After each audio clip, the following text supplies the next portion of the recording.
Coming up on Hoosier Sports Night, the Indiana football team will look to break through on homecoming weekend. And the IU men's soccer team hosted the 20th ranked Kentucky Wildcats. We've got the full recap. This is Hoosier Sports Night.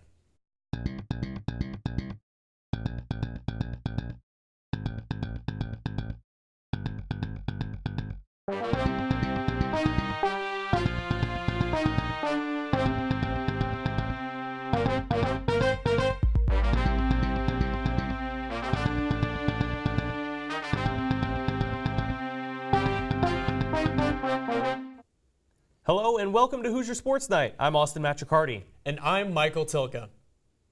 Well, it's homecoming week in Bloomington, and that can only mean one thing: football. Our Joe Canner has everything you need to know about Indiana's homecoming clash on Saturday.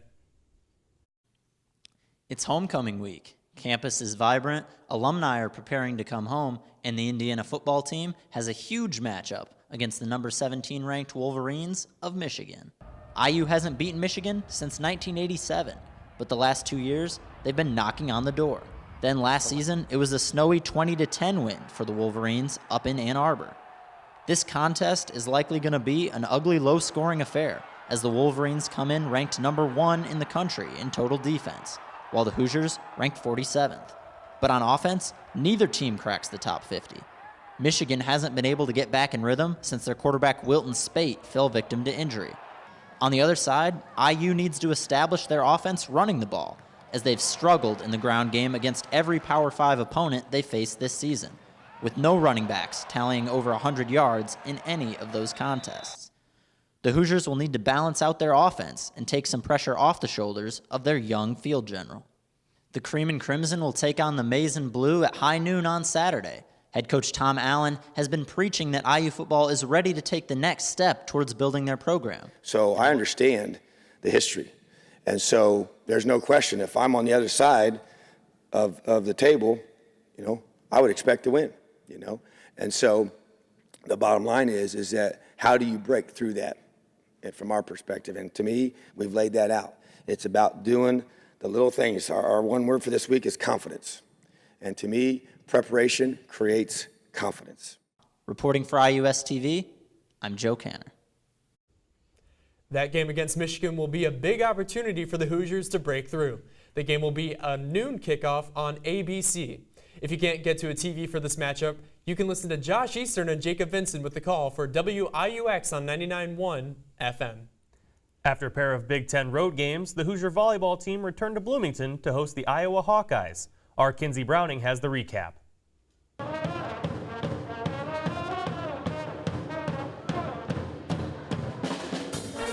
After losing both matches this past weekend to Northwestern and Illinois, the Hoosier volleyball team looked to get their first conference win of the season against Iowa Wednesday night.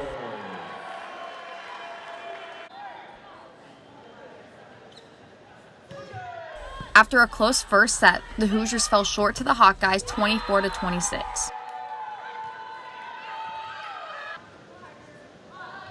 Indiana had a slow start to the second set, with the score being 4-12 before Coach Dunbar Cruzan called the first timeout of the set. The Hoosiers rallied, getting the Buckeyes' lead down to 4, but Iowa ended up defeating the Hoosiers 25-19 before half. After the break, Indiana dominated the third set, winning 25-17. But their luck would soon run out in the fourth set, where they lost 14-25.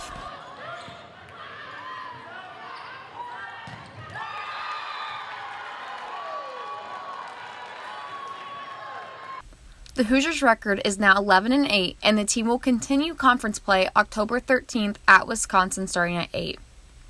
For IUS TV Sports, I'm Kinsey Browning.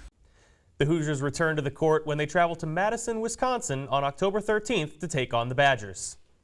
After a long 5-game road trip, the field hockey team was back at home this weekend for a battle with the Ohio Bobcats. Our Austin Render has the story. The Hoosiers finished up their 5-game road trip on Friday with a trip to Evanston, Illinois, where the Hoosiers fell to the 10th-ranked Northwestern Wildcats 4-1. Claire Wood scored her second goal of the season in the loss. On Sunday, the Hoosiers finished up their slate of action as they hosted the Ohio Bobcats. Taylor Swope got her first goal of the season in the 11th minute to open up the scoring for Indiana. Then, after Ohio evened up the score, a pair of goals from Kelsey Geis and Sierra Girard stretched the halftime lead to 3-1.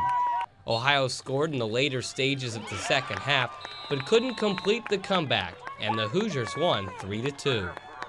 The Hoosiers improved to 6-8 on the season and will go for their first conference win this weekend. Reporting for IUS TV, I'm Austin Render. The Hoosiers will resume Big Ten play this weekend when they host Michigan and Michigan State. The men's soccer team sought to continue their dominant run when they hosted the rival Kentucky Wildcats Wednesday night. Our Austin Girardelli was at Armstrong Stadium to catch the action.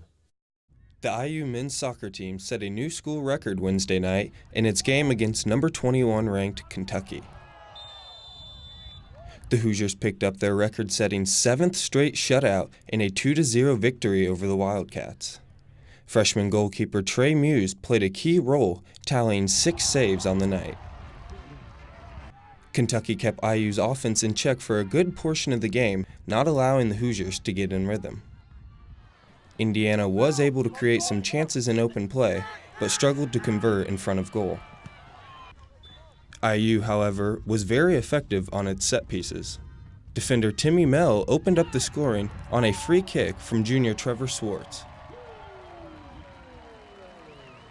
Senior forward Rashad Hyacin closed the game out in the 73rd minute by finishing the corner kick taken by freshman Spencer Glass. The unbeaten Hoosiers will return to Bill Armstrong Stadium Sunday for a Big Ten matchup against Ohio State. For IUS TV Sports, I'm Austin Girardelli. Although it's an 11-man effort to go undefeated through 14 games, there are some players in the Hoosier lineup that fans should take a closer look at as we approach postseason play. Juan Alvarado joins us in studio to give some insight into some of the Hoosiers to watch.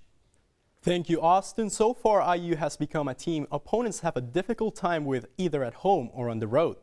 The coordination between its lines generate a competitive squad that very few get a chance of scoring on. Last night was no exception when the Kentucky Wildcats were not able to get a shot in the back of the Hoosier net at Bill Armstrong Stadium, despite having more shots on goal than the home team. Inside this 11-player arsenal Coach Todd Yeagley sets up each week, there are individuals who make a difference for IU in their respective areas of play. Starting from the bottom of the lineup, freshman goalie Trey Muse has earned his spot inside IU's 3 posts. The young goalkeeper is not only agile when blocking shots, but comfortable with coming out to deal with opponents' crosses, giving his defenders a feeling of security. In front of him is none other than senior captain Grant Lillard, who has already earned recognition for his outstanding play so far this season. He has been stellar defensively, but still manages to look up for open forwards and help generate some offense. Lillard is also an aerial threat, not only when defending opponents' set-piece plays, but also when attacking. Lillard isn't the only star in the Indiana backline, as Andrew Gutman is one of the most talented defenders in the country. He is key for IU's transition from defense to attack, and he's not afraid to go on diagonal runs to smash the ball past opposing keepers. In midfield, junior Francesco Moore is always there for his teammates to ask for a pass, support play development, and most importantly, cutting opponent passing lanes. His performance on the field might not be noticed very often on the stat sheet, but it is crucial for IU soccer. And finally, up top, a pair of freshmen Mason Toy and Griffin Dorsey utilize their speed, technique, and positioning play to create a lot of chances from the wing positions, and they finish plenty of them as well. Well, there you have it, 6 IU players you should take a closer look at next Sunday when they take on the Ohio State Buckeyes. Back to you, Austin. Thank you, Juan. Those players should play huge roles for the Hoosiers as they enter the postseason and attempt to win their 9th national championship. The women's soccer team looked to end their 4-game losing streak when they traveled to Minnesota and Wisconsin over the weekend. On Friday night, Indiana women's soccer faced Minnesota on the road. Forward Macy Miller netted her first career goal in the 12th minute and gave IU an early 1-0 lead. The Golden Gophers quickly responded, scoring 2 goals within 2 minutes of each other to give Minnesota a 2-1 lead.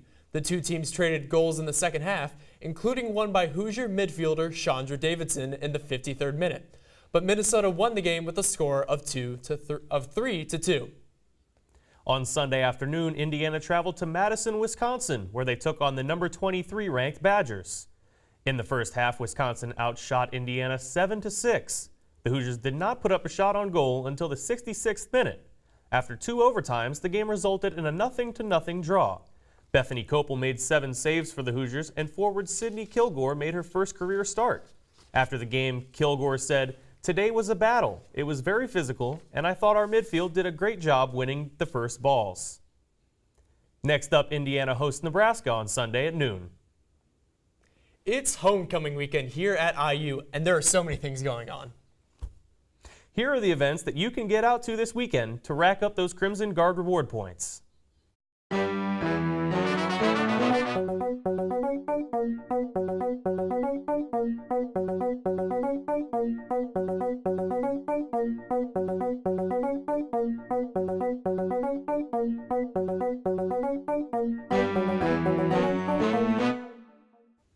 Over the weekend, the Indiana men's tennis team sent 6 players to South Bend, Indiana to compete in the Bobby Bayless Invitational.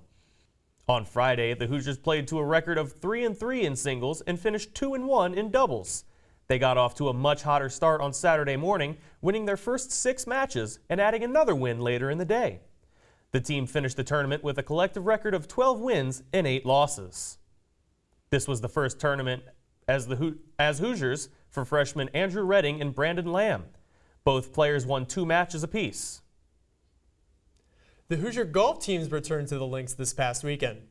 Starting with the men, the IU men's golf team had their best performance of the season earlier this week with a 3rd-place finish at the Wyndon Memorial in Evanston, Illinois.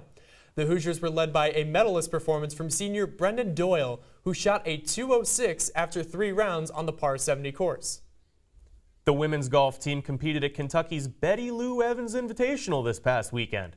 Freshman Mary Parsons led the way with a 3-day total of 218, including a school record 66 on the final day, placing her in a tie for 8th.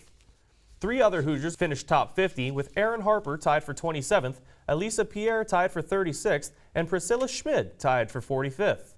The Hoosiers finished 7th as a team. Next week, the men's team will host the Crooked Stick Invitational in Carmel, Indiana. The women's team will be back in action on the 27th when they travel to Johns Creek, Georgia for the Ladies Fall Intercollegiate Invitational.